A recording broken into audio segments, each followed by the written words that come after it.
Hello guys, I PK Chaudhary welcomes you all to our YouTube channel Creative Study AK. So guys, आज हम इस video में करने वाले हैं सेकेंड चैप्टर थर्मोकेमिस्ट्री। जो फर्स्ट चैप्टर हमने किया था उसका हमारा एक टॉपिक रहता था इम्पोर्टेंट जो है, इसमें हम जस्ट इम्पोर्टेंट टॉपिक्स करेंगे, कंप्लीट चैप्टर नहीं कर रहे हैं। इम्पोर्टेंट टॉपिक्स जो आपको 100% करने ही करने हैं। ओके सो एक हमारा टॉपिक रह गया था सीपी एंड सीवी क्या होते हैं, उनका फॉर्मूला और उनके बीच में क्या रिलेशन है। ठीक है, सबसे पहले हम वो करेंगे। तो देखो सबसे पहले हमारे पास क्या है, हीट कैपेसिटी फाइंड आउट करनी है। तो जो हमारी हीट है वो डायरेक्टली प्रोपोर्शनल है डेल्टा टी के, यानी जो हीट है किसी भी सिस्टम की वो डायरेक्टली प्रोपोर्शनल है चेंज इन टेम्परेचर के। ठीक है, तो Q is equal to C delta T. C क्या है मेरे पास, हीट कैपेसिटी है। ठीक है, कांस्टेंट जो हमने लगाया डायरेक्टली प्रोपोर्शनैलिटी का साइन हटाने के लिए C यूज किया है। इतनी बात समझ आ गई। इसके बाद क्या है, C is equal to Q by delta T. ये फर्स्ट इक्वेशन है, इसमें से C की वैल्यू निकालनी है तो T को इस साइड लेके जाएंगे तो डिवाइड में आ जाएगा। ये मेरे पास सेकेंड इक्वेशन आ गई। ठीक है, अब क्या है, हीट कैपेसिटी क्या होती है। हीट कैपेसिटी क्या है, the amount of heat which is required to raise the temperature 1 degree. यानी अमाउंट क्या, किसकी, हीट का अमाउंट जो हमें चाहिए, अमाउंट ऑफ हीट, ठीक है, required to raise the temperature 1 degree Celsius. 1 degree Celsius temperature increase करने के लिए, राइज करने के लिए जो हमें हीट रिक्वायर होती है उसको हम बोलते हैं हीट कैपेसिटी। ठीक है, ये जर्नल सा है। एक इक्वेशन हमारे पास ये आ गई, C is equal to Q delta T. अब देखो CV के लिए पहले हम करते हैं। ठीक है, CV के केस में क्या है हमारे पास, CV के केस में V है। V मतलब अगर हम जैसे पैर में लगा लो कि नीचे अगर हम कोई भी टर्म लिखते हैं उसका मतलब क्या होता है कि ये चीज हमारी कांस्टेंट है, ये चीज हमारी क्या है, कांस्टेंट है। यानी इसमें हम क्या कर रहे हैं, वॉल्यूम कांस्टेंट। अगर हम वॉल्यूम कांस्टेंट कर देते हैं तब हमारे पास रिलेशन क्या बनता है।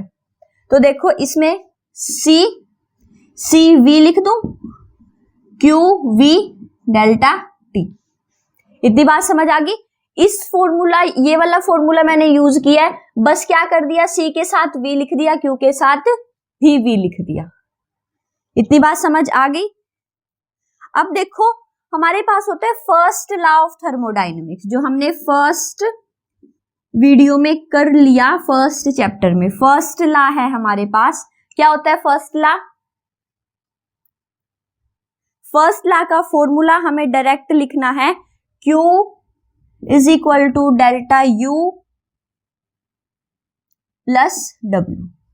ठीक है, U change in internal energy, W work done और Q क्या है, हीट।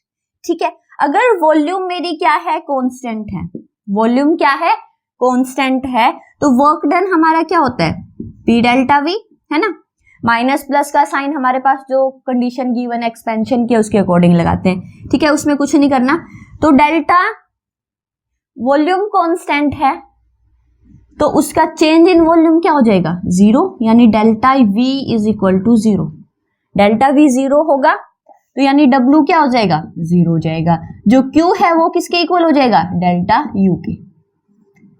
ये हमारे पास थर्ड इक्वेशन, नहीं थर्ड इसको लिखो, ये हमारे पास है फोर्थ इक्वेशन।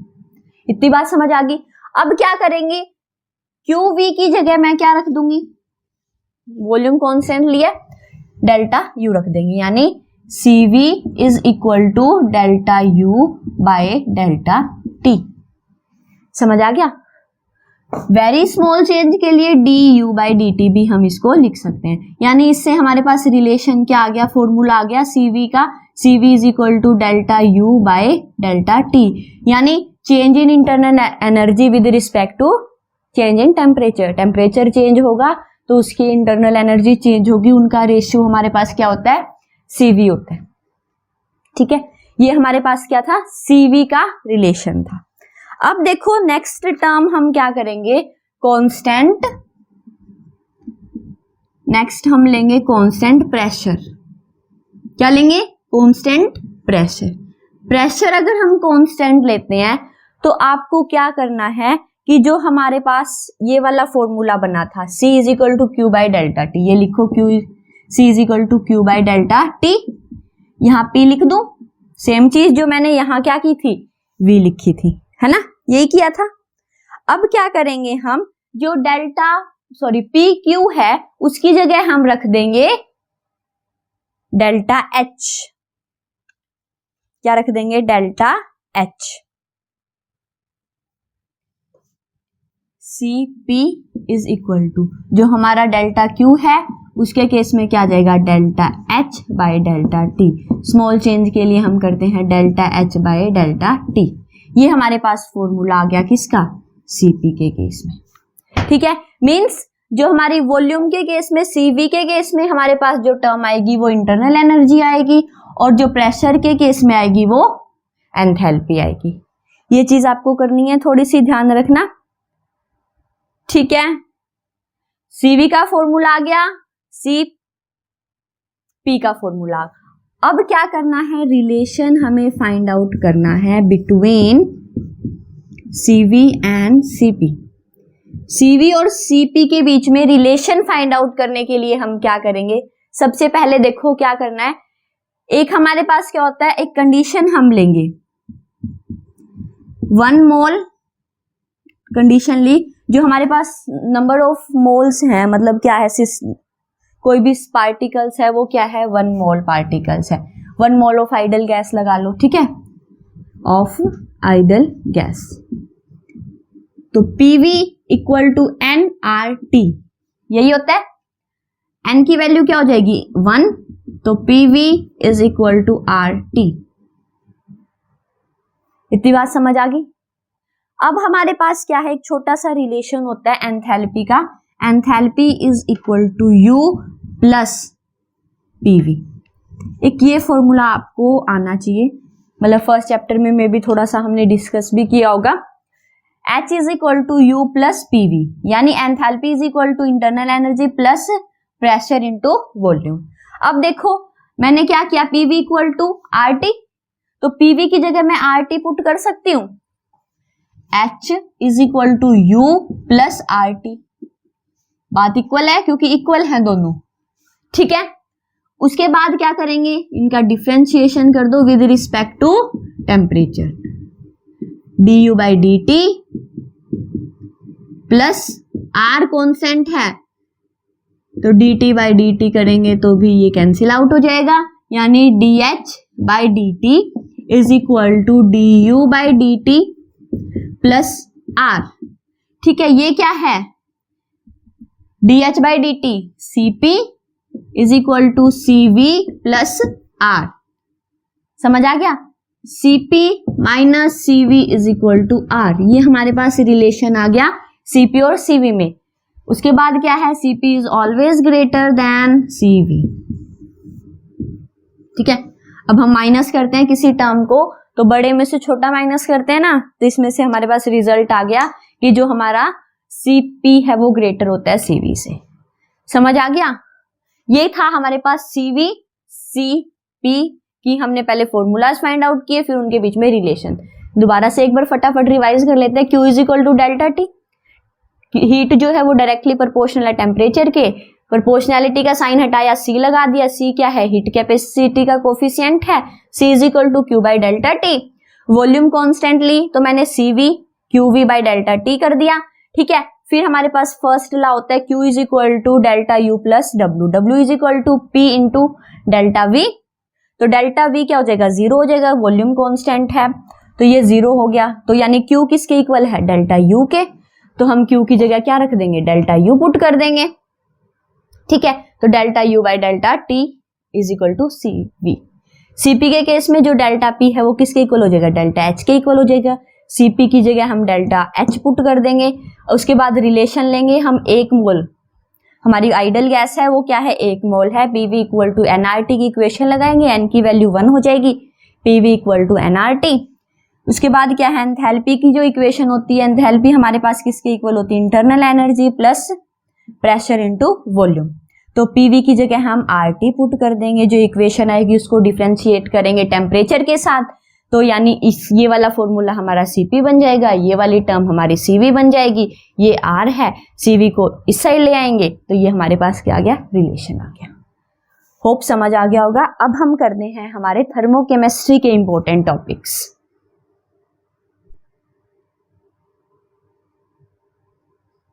अब देखो गाइज, हमारे पास नेक्स्ट चैप्टर के फर्स्ट जो हमारे पास पहले है सिंपल डेफिनेशंस, जो कि पेपर में पूछी जाती हैं, या तो कंपलसरी क्वेश्चन में या फिर जो लॉन्ग क्वेश्चंस आते हैं 8 मार्क्स के आते हैं, में भी 8 मार्क्स में क्या करता है वो 4 डेफिनेशंस दे देता है। ठीक है, मतलब पोर्शंस होते हैं 8 मार्क्स का और 8 मार्क्स का ए और बी पार्ट, तो उसमें 4 डेफिनेशन पूछ लेगा। ठीक है, तो ये चीजें बहुत ज्यादा इंपॉर्टेंट है, न्यूमेरिकल्स भी आ जाते हैं, तो न्यूमेरिकल्स आप 1 या 2 पक्का कर लेना इनसे। अब देखो सबसे पहले क्या है, स्टैंडर्ड स्टेट को हम डिफाइन करते हैं। स्टैंडर्ड स्टेट में क्या करते हैं, मोस्टली हम जो करते हैं रिएक्शंस हमारी हो रही है स्टैंडर्ड, उनको क्या करते हैं कंडीशंस लेते हैं कि हमारा जो प्रेशर और टेम्परेचर है वो स्टैंडर्ड होगा, यानी जो प्रेशर की वैल्यू होगी वो क्या होगी 1 एटमॉस्फेयर होगी, और जो टेम्परेचर की वैल्यू है स्टैंडर्ड में कितनी होती है 298.15 केल्विन। ठीक है, ये टेम्परेचर की है और ये क्या है 1 एटमॉस्फेयर प्रेशर है। तो इसकी प्रॉपर डेफिनेशन लिख सकते हो, standard state of a substance is defined as when a substance is having 1 atmosphere pressure and the temperature is 298.15 Kelvin। ठीक है, ये जो है वो मोस्ट स्टेबल स्टेट होती है। क्या होती है, मोस्ट स्टेबल। ठीक है, सबसे ज्यादा स्टेबल जो स्टेट है वो क्या होती है, स्टैंडर्ड स्टेट होती है। ओके गाइस, उसके बाद हमारे पास है स्टैंडर्ड एंथैल्पी ऑफ फॉर्मेशन। अब क्या है स्टैंडर्ड एंथैल्पी ऑफ फॉर्मेशन, इसमें क्या है फॉर्मेशन मतलब कुछ ना कुछ बन रहा है ना, स्टैंडर्ड कंडीशंस पे बन रहा है, तो हमारी जो एंथैल्पी में चेंज आएगा जब हमारा क्या होगा, एक मोल कंपाउंड बनेगा। 1 मोल कंपाउंड जब बनेगा स्टैंडर्ड कंडीशंस पर, किससे बनेगा, अपने कॉन्सिक्वेंट पार्टिकल्स से बनेगा, कॉन्सिक्वेंट पार्टिकल्स या एलिमेंट से बनेगा। इसको हम रिप्रेजेंट करते हैं delta F H, delta F small नीचे एच और नोट। नोट हम क्यों लगाते हैं, स्टैंडर्ड कंडीशंस के लिए हमने क्या यूज किया है, ऊपर नोट यूज किया। ये इसकी रिप्रेजेंटेशन है किसकी, स्टैंडर्ड एंथैल्पी ऑफ फॉर्मेशन की। ठीक है, अब देखो क्या है कि जब हमारा क्या बन रहा है, कोई भी 1 मोल कंपाउंड बन रहा है अपने कॉन्सिक्वेंट एलिमेंट से। एग्जाम्पल अगर मैं लूं सल्फर प्लस O2, ये भी गैसियस, ये भी गैस, क्या बना SO2, यानी इसमें जो वैल्यू आएगी, मतलब जब ये बना है तो इसके लिए जो हमारी एंथैल्पी चेंज आई है फॉर्मेशन की वो कितनी होगी, उसकी कुछ न्यूमेरिकल वैल्यू होगी 90, एग्जैक्ट मुझे याद नहीं है, 1 मिनट। Okay, 296 point something kilo joule per mole. ठीक है, ये न्यूमेरिकल वैल्यूज है, थोड़ा सा ध्यान रख लेना, एग्जैक्ट किसी को याद नहीं होती। ओके, तो यानी कुछ ना कुछ क्या है, अब इसके कॉन्सिक्वेंट पार्टिकल्स क्या है, ये है, बन क्या रहा है, सल्फर बन रहा है, कितना बन रहा है 1 मोल सल्फर बन रहा है स्टैंडर्ड कंडीशंस पर। स्टैंडर्ड कंडीशंस मतलब प्रेशर और टेम्परेचर ये होंगे। इतनी बात समझ आ गई। ठीक है, अब देखो एक एग्जांपल और है आपकी बुक में गिवन है, किसका गिवन है, देखो H2 प्लस I2, इसको अगर मैं ऐड करूं तो मेरे पास 2HI बन रहा है। ठीक है, इतनी बात समझ आई। इसमें क्या है, जो डेल्टा R है ना, अभी पूरा नहीं आ रहा, देखना ध्यान से, डेल्टा R लिखा है मैंने -5 396 किलो जूल पर मोल ये बन रहा है। अब कितना बन रहा है, ये तो क्या है 2 मोल बन रहा है ना, हमें फाइंड आउट क्या करना है 1 मोल करना है। तो जो ये वैल्यू आई है इसको अगर हम 2 से डिवाइड कर देंगे, अगर यहाँ 3 है तो 3 से डिवाइड कर देंगे, 4 है तो 4 से डिवाइड कर देंगे, तो हमारे पास क्या आ जाएगा, न्यूमेरिकल्स में आ जाता है कि आपको ये वैल्यूज दे देगा तो आपको फाइंड आउट करना होता है। तो इसमें क्या करेंगे 2 से डिवाइड करेंगे, जो वैल्यू आएगी वो हमारे पास क्या आएगी,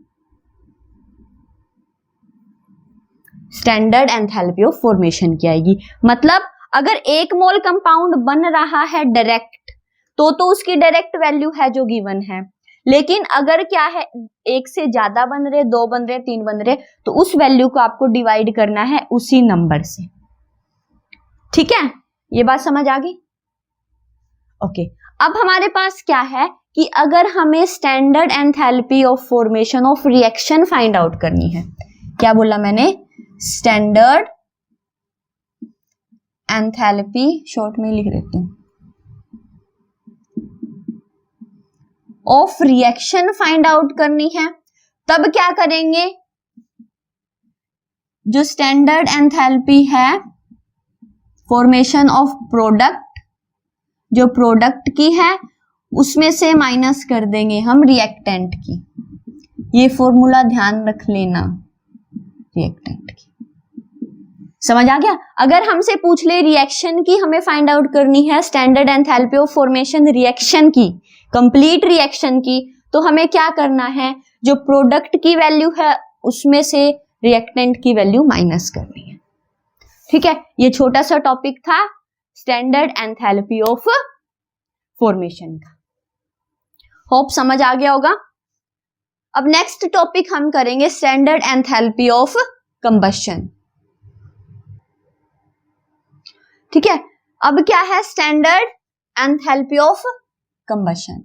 कंबशन हो रहा है, यानी जब हमारी वो एंथैल्पी चेंज, जब हमारी एंथैल्पी चेंज होगी, कब होगी, जब कोई भी एक कंपाउंड स्टैंडर्ड स्टेट पे कंप्लीटली बर्न हो जाएगा इन प्रेजेंस ऑफ ऑक्सीजन, यानी ऑक्सीजन की प्रेजेंस में कोई भी कंपाउंड है वो क्या करेगा, कंप्लीटली बर्न हो जाएगा। ठीक है, टू गिव प्रोडक्ट, प्रोडक्ट देने के लिए, उसको हम बोलते हैं standard enthalpy of combustion.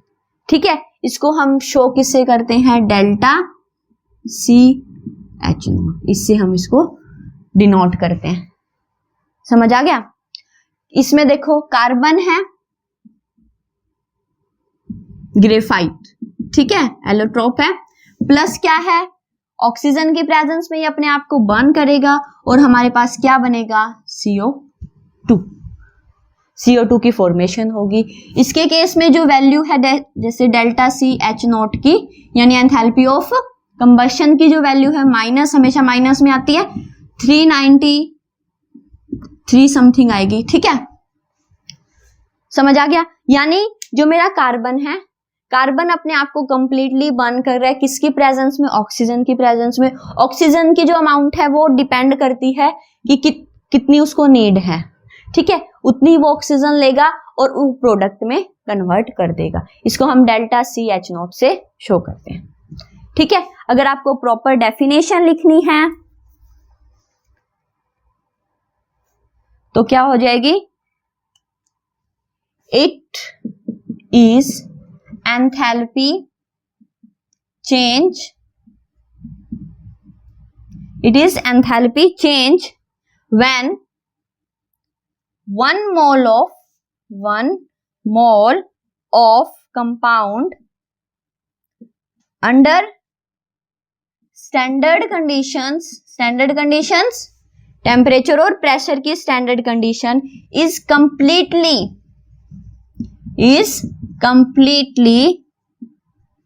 burnt with required amount of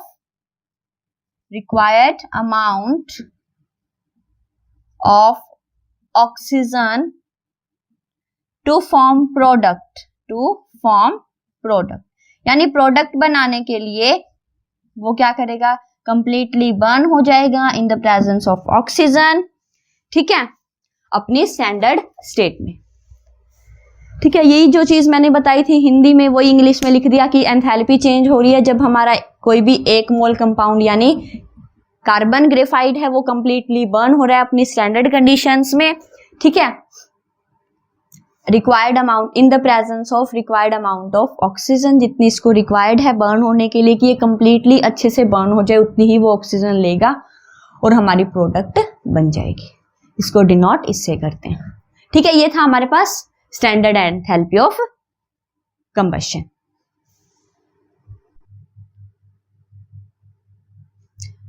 देखो नेक्स्ट हमारे पास जो इंपॉर्टेंट टॉपिक है आता है पेपर में हैस लॉ।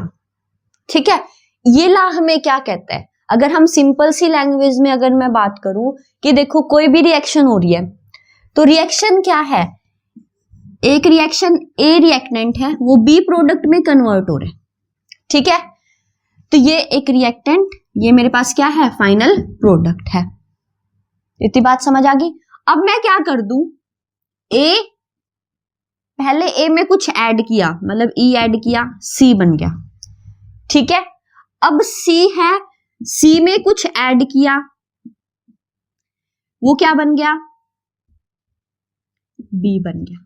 ठीक है, यानी फर्स्ट स्टेप, फिर क्या है स्टेप 2 सेकंड स्टेप, यानी इसमें क्या है डायरेक्ट मेरा रिएक्टेंट प्रोडक्ट में कन्वर्ट हो गया, ए बी में खत्म मतलब कन्वर्ट हो गया। ठीक है, ये स्टेप 2 स्टेप्स में रिएक्शन हो रही है, पहले वो सी में कन्वर्ट हो रहा है फिर सी जो है बी में कन्वर्ट हो रहा है। ठीक है, तो इस केस में क्या है कि जो हीट इवोट होगी या फिर अब्जॉर्व होगी वो लगा लो आप क्या है मेरी एक्स है। ठीक है, हीट इवोट हो रही है निकल रही है या फिर ऑब्जर्व कर रहा है वो क्या है एक्स है पूरी रिएक्शन के लिए। इसके केस में कितनी है x1 है, इसके केस में कितनी है x2 है। ठीक है, ये क्या है हीट। इतनी बात समझ आ गई। उसके बाद देखो क्या कहता है कि जो हमारा x है ना, यानी जो रिएक्शन सिंगल स्टेप में हो रही है, यानी जो हीट है मेरी वो क्या है x है ना, तो वो किसके इक्वल होगी x1 प्लस x2 के, यानी जो अमाउंट ऑफ हीट है रिएक्शन की वो क्या रहेगी सेम रहेगी। हमारी रिएक्शन चाहे एक स्टेप में हो जाए या फिर बहुत सारे स्टेप्स में हो जाए, जो अमाउंट ऑफ हीट ऑब्जर्व या इवोटेड होगी वो क्या रहेगी सेम रहेगी, वो चेंज नहीं होगी, स्टेप्स पे डिपेंड नहीं करती। इतनी बात समझ आ गई। ये सिंपल सा एग्जांपल था। देखो ये क्या कहता है, this law states that amount of heat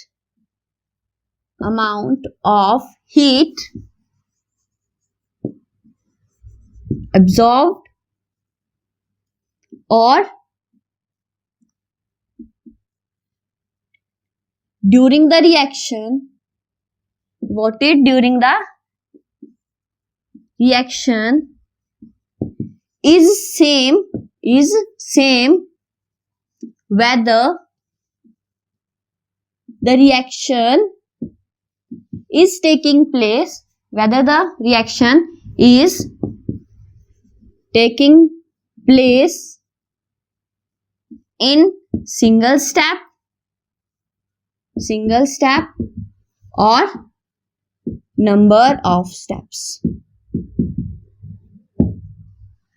ये हमारे पास क्या है डिफाइन करेंगे इस लॉ को कि क्या है, सेम चीज जो मैंने बता दी वही रिपीट कर रही की है, इंग्लिश में लिख दी प्रॉपर लैंग्वेज में कि जो ये लॉ है हमें क्या कहता है कि जो हीट है अमाउंट ऑफ हीट है एब्जॉर्ब हो रही है या फिर निकल रही है किसी भी रिएक्शन में वो सेम रहेगी, या हमारी रिएक्शन सिंगल स्टेप में हो जाए या फिर नंबर ऑफ स्टेप्स में हो। यानी ये क्या हो गया एक स्टेट फंक्शन हो गया।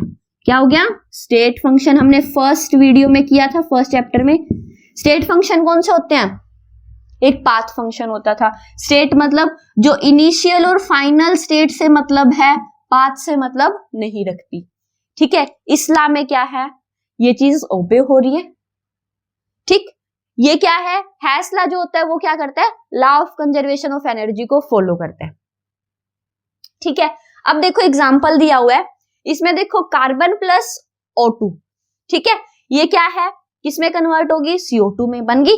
जो हमारे पास हीट की वैल्यू है वो कितनी है, -393, ठीक है, समथिंग इतनी आएगी, 0.5 है, एग्जैक्ट मैंने यहां लिखी हुई है, 0.5 किलो जूल पर मोल है। अब क्या है, ये तो सिंगल स्टेप में रिएक्शन होगी, अगर ये ही रिएक्शन क्या हो जाए, कार्बन प्लस O2, ठीक है, यानी इसमें क्या करेगा, पहले carbon plus half O2, carbon plus half O2 CO बनेगा, फिर ये CO रिएक्ट करेगा बनने के बाद किसके साथ, हाफ O2 के साथ, और फिर मेरी क्या बनेगी, CO2 बनेगी। यानी पहले क्या हो रहा है, कार्बन प्लस O2 CO2 बन गई, वैल्यू जो आई कितनी हीट की, -393, इतनी हीट इवोट हो रही है, निकल रही है। ठीक है, फिर एक स्टेप में मेरी रिएक्शन हो रही है, पहले स्टेप में क्या हो रहा है, carbon plus half O2 carbon monoxide बना रहा है ना, CO, फिर CO रिएक्ट कर रहा है हाफ O2 के साथ, CO2 बन गया। इसके केस में कितनी आई है, -110, ठीक है, इसमें कितनी आई है, -283.0 किलोजूल पर मोल। ठीक है, अगर हम इन दोनों को सम अप करें, क्या करेंगे, इनका सम करेंगे तो क्या आएगा, यही वैल्यू आएगी, -393.5। अब करके देख सकते हो, सेम वैल्यू आएगी।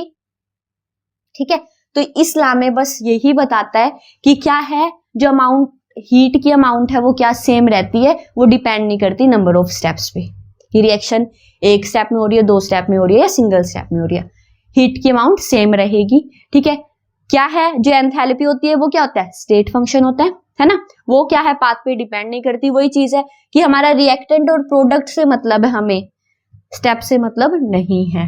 ठीक है, जो हैस लॉ है वो law of conservation of energy को फॉलो करते हैं। ठीक है, ये हमारा था हैस लॉ। अब हम नेक्स्ट टॉपिक करेंगे,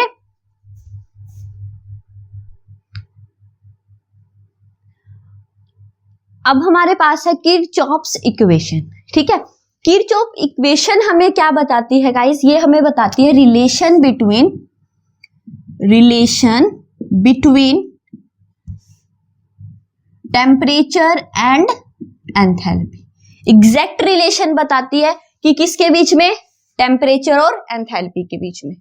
ठीक है, इस केस में क्या है, फर्स्ट केस हम करेंगे एट कांस्टेंट प्रेशर का, फिर कांस्टेंट वॉल्यूम का करेंगे। जो हमने किया था Cp एंड Cv, वो हम यहां यूज करेंगे, इसीलिए मैंने इस वीडियो में वो चीज करवाई है।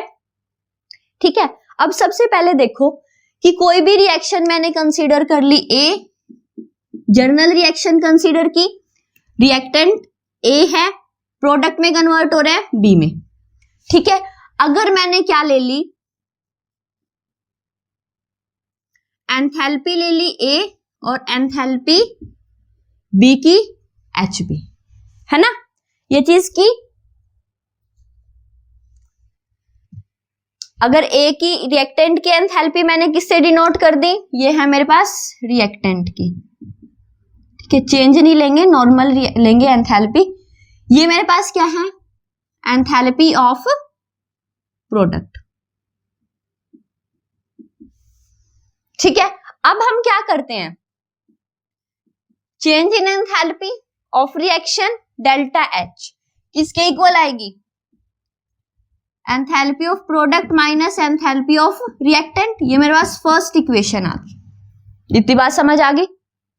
अब इस इक्वेशन का मैं क्या करूंगी, कांस्टेंट है मेरा प्रेशर, इस इक्वेशन को रिलेशन क्या फाइंड आउट करना है, टेम्परेचर और H का, यानी डिफरेंशिएट कर देंगे टेम्परेचर के साथ, टेम्परेचर के साथ इक्वेशन फर्स्ट को differentiating equation 1 with respect to temperature at constant pressure पे। ठीक है, अब इसका क्या करेंगे, डिफरेंशिएशन करेंगे,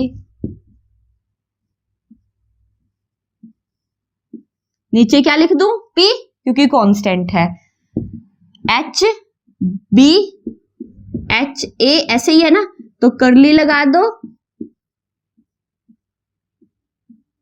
T, यहां पे भी T। ये इक्वेशन आ गई। अब हमने किया था, Cp की क्या वैल्यू आ रही थी, करली H बाय करली T क्या था, Cp आ रहा था ना। ये रिलेशन आपको याद होगा, स्टार्टिंग में ही किया इस वीडियो के, ठीक है, ये चीज है। अब इसकी Cp की वैल्यू इस इक्वेशन में पुट करेंगे, यानी इसमें क्या है, delta H bye delta T है, तो इसको मैं क्या कर दूं,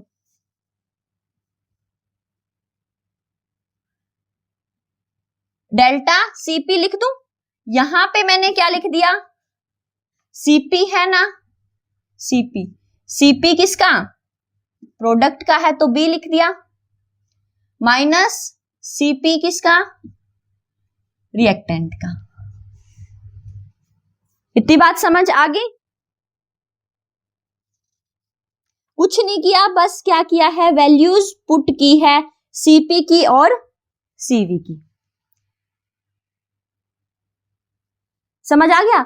उसके बाद देखो, जो हमारी एक चीज आपको ध्यान रखनी है कि जो वेरिएशन है ना हीट ऑफ रिएक्शन की टेम्परेचर के साथ कांस्टेंट प्रेशर पे, वो इक्वल किसके है, change in heat capacity of reactant eight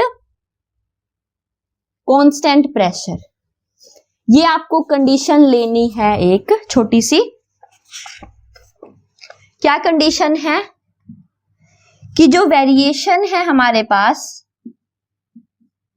किसकी, variation of heat of reaction with temperature at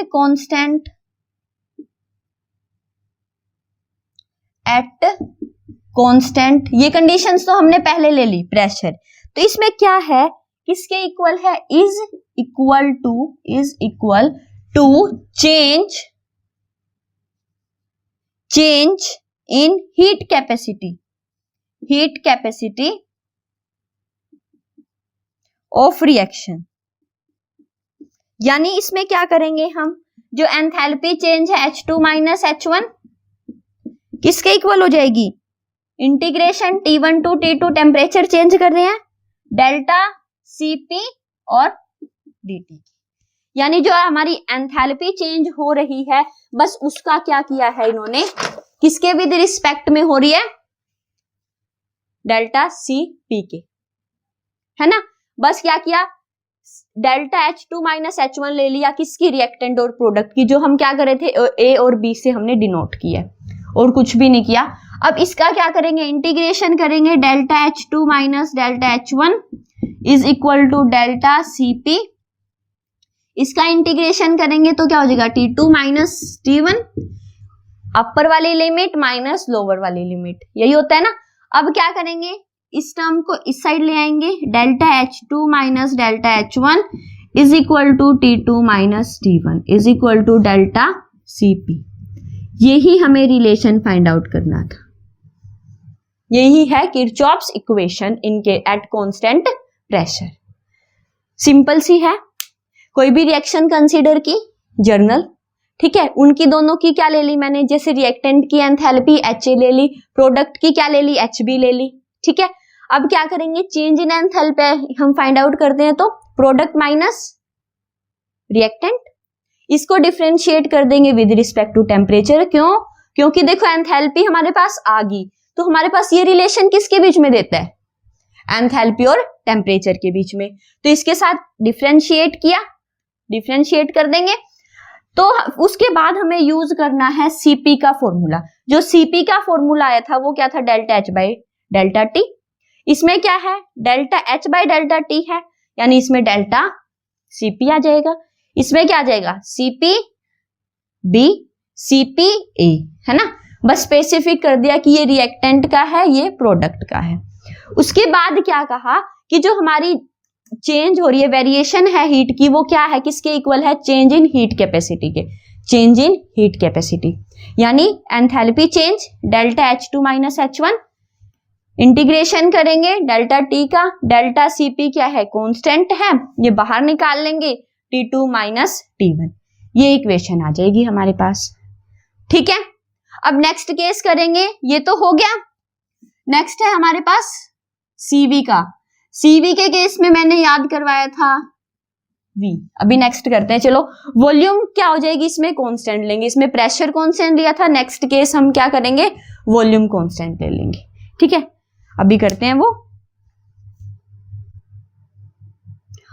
अब क्या करेंगे, अभी इसी इक्वेशन को हम करेंगे eight constant volume, eight constant volume. Same steps है, थोड़ा सा ध्यान रखना है, वही स्टेप्स रिपीट होंगे, दोनों जो डेरिवेशंस है अभी याद भी हो जाएंगे साथ के साथ। देखो सबसे पहले हमने क्या किया था, जर्नल इक्वेशन को कंसीडर किया था, ए जो रिएक्टेंट है वो प्रोडक्ट में बी में कन्वर्ट हो रहा है। ठीक है, अब क्या करेंगे, उसमें हम क्या कर रहे थे, एंथैल्पी ले रहे थे ना, CV है, CV के केस में मैंने आपको बताया था UV याद रखना कि क्या आएगी, हम इंटरनल एनर्जी लेते हैं विद रिस्पेक्ट टू टेम्परेचर, जो चेंज होगी वो लेंगे। ठीक है, तो इसके केस में मैंने कंसीडर कर ली, क्या किया, कंसीडर क्या कि जो U है, UA है, is the internal energy, is the internal energy of reactant, of reactant. ठीक है, UB जो है वो क्या है, इंटरनल एनर्जी है किसकी, प्रोडक्ट की। ठीक है, ये समझ आ गया। अब change in internal energy delta U is equal to UB minus UA, ये आ जाएगा, ये फर्स्ट इक्वेशन है। अब सेम चीज डिफरेंशिएट करेंगे, differentiate equation 1 with respect to temperature, temperature के विद रिस्पेक्ट में हम क्या करेंगे, इसका डिफरेंशिएशन करेंगे, यानी delta U delta T at constant volume V। Same चीज delta UB delta T volume minus curly UA करली T और नीचे V। ठीक है, इतना समझ आ गया। उसके बाद देखो करली U बाय करली T या डेल्टा बोल दो, किसके इक्वल होता है, CV के, किसके इक्वल, CV के। ठीक है, अब देखो क्या करेंगे, ये अगर स्टेप समझ नहीं आया था तो मैं अब क्या कर रही हूं, अलग अलग लिख रही हूं। डेल्टा U था, delta U by delta T ये है, तो हमारा delta U by delta T तो क्या होता है, V के। अब हम डिफरेंशिएट करें डेल्टा U का, तो इसके केस में हमारे पास डेल्टा CV आ जाएगा, change in heat capacity eight constant volume. ठीक है, अब क्या है, नेक्स्ट क्या था, करली UA करली T, यही था ना, तो इसमें मैं CV और A लिख दिया कि मेरा ये रिएक्टेंट का है। सेम चीज क्या कर देंगे, CVB कर देंगे कि ये चीज क्या है, प्रोडक्ट की है। इसमें वैल्यूज पुट करेंगे, तो delta CV eight constant volume, ये है ही लिख रखा है चाहे ना लिखो, इज इक्वल टू, पहले क्या है, प्रोडक्ट, यानी CVB माइनस CVA, ये इक्वेशन सेकेंड आ गई। इतनी बात समझ आ गई। उसके बाद क्या है, जो हमारा क्या है, हीट चेंज हो रहा है वो किसके इक्वल होता है, इंटरनल एनर्जी के, यानी हीट कैपेसिटी के जो चेंज हो रहा है, हीट कैपेसिटी क्या है, CV है, यानी delta H2 minus delta H1 is equal to किसके, CV है ना, डेल्टा CV और डेल्टा T के।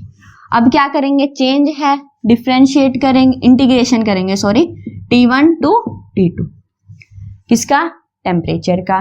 डिफरेंशिएट करेंगे, सेम चीज, delta H2 minus delta H1 is equal to, इसकी जगह डेल्टा CV कांस्टेंट है, लोअर अपर वाली क्या है T2, लोअर वाली नीचे। ठीक है, इस टर्म्स को इस साइड ले आएंगे, delta H2 minus delta H1 by में T2 minus T1 is equal to delta CV। ठीक है, अब मैंने इसमें एक मिस्टेक कर दी, अब क्या लिया है मैंने, डेल्टा एच लिया है, जो क्या था, सी पी के केस में था। अब यहां हम क्या कर रहे हैं, सेम स्टेप है किसका, प्रेशर वाले सेम में जो कांस्टेंट था प्रेशर कांस्टेंट, इसके केस में क्या आ जाएगा हमारे पास, यू आ जाएगा, बस इंटरनल एनर्जी, यही डिफरेंस है, बाकी ये टर्म्स ठीक है। एच की जगह क्या लिख देंगे, डेल्टा यू, डेल्टा यू, ठीक है। अगर एक भी डेरिवेशन याद कर लोगे सिंपल, उसमें क्या करना है आपको, वैल्यूज चेंज करनी है। ये रिलेशन आ गया हमारा कांस्टेंट वॉल्यूम में, और ये वाला जो है हमारे पास delta H2 minus delta H1 by T2 minus T1 is equal to delta CV। ये हमारे कांस्टेंट प्रेशर के केस में, ये प्रेशर का था कांस्टेंट, और ये क्या है, वॉल्यूम का केस में, ठीक है। CV के याद कर लो, यूवी रेज होती हैं, तो U मतलब इंटरनल एनर्जी आएगी, और जो CP है प्रेशर के केस में है, उसमें हम क्या करते हैं, एंथैल्पी लेते हैं। बस यही डेरिवेशन है, जो सेकेंड चैप्टर में इंपॉर्टेंट टॉपिक्स थे यही थे। थोड़े से जो डेफिनेशंस की है उनके न्यूमेरिकल पोर्शन सोल्व कर लेना, और ये दो टॉपिक्स, दो डेरिवेशन ये वाले, और एक हैसला वो वाला कर लेना, तो आपका 99% टॉपिक मतलब जो क्वेश्चन है वो कवर हो जाएगा। So thank you for watching this video on creative study AK। अगर वीडियोस अच्छी लगे तो लाइक एंड शेयर जरूर करना, और चैनल पे नए हो तो चैनल को सब्सक्राइब जरूर करना। Thank you.